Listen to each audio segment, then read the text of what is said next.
you. Again, the Congressional Research Service, these are attorneys who are hired by Congress to advise them on what to do, what not to do, and how to do it.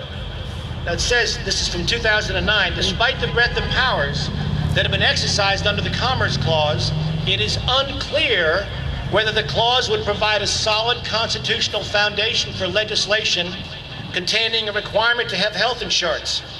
Whether such a requirement would be constitutional under the Commerce Clause is perhaps the most challenging question posed by such a proposal, as it is a novel issue.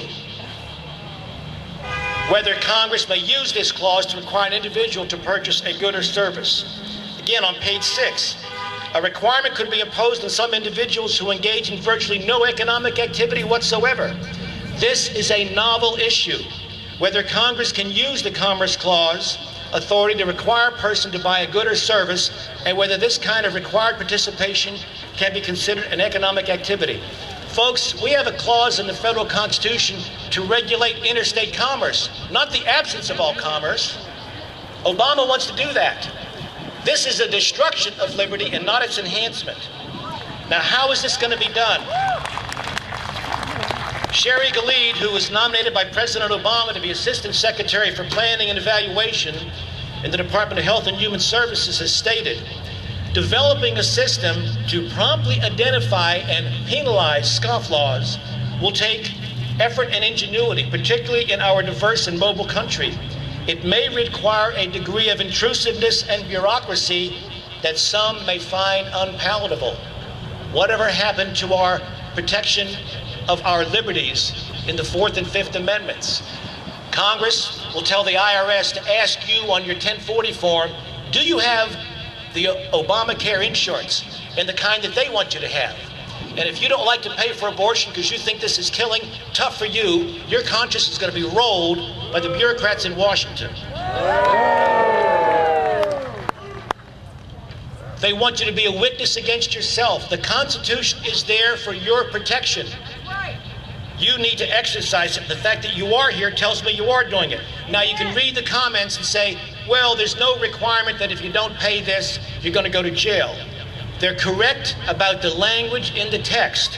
What didn't they tell you? I have a memo from the Chief Counsel of the Joint Committee on Taxation, Senator Ensign, talking about Section 7203 of the Code, the IRS, says if there's a willful failure to file, pay, or maintain appropriate records and the like, the taxpayer may be charged with a misdemeanor with a penalty up to $25,000 and a year in jail. Felony tax evasion provides for restitution and a fine of up to $100,000 and an individual in jail for 5 years. He's telling you the truth, but he's not telling you the whole truth. These penalties are outside the current law. They're already existing law.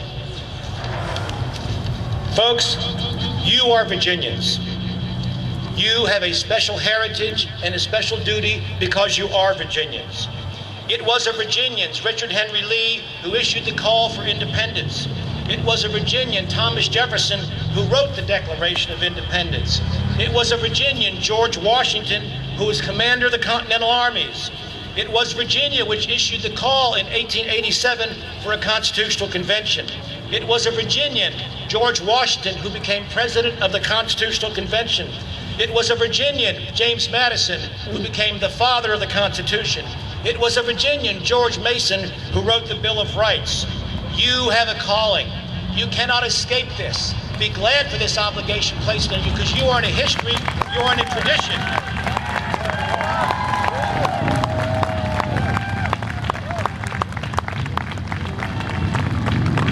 You are in a tradition of justice and liberty. The founders of this country, at the end of the Declaration, said, we place our reliance upon divine providence. That meant they wanted the creator of the universe to assist them against the unjust actions of England. Now, I'm going to ask you, when the Revolution was facing our forefathers, who had the biggest army? Great Britain. Who had the most wealth? Great Britain. Who had the most prestige? Great Britain. Who had the most people? Great Britain. Who won? We did.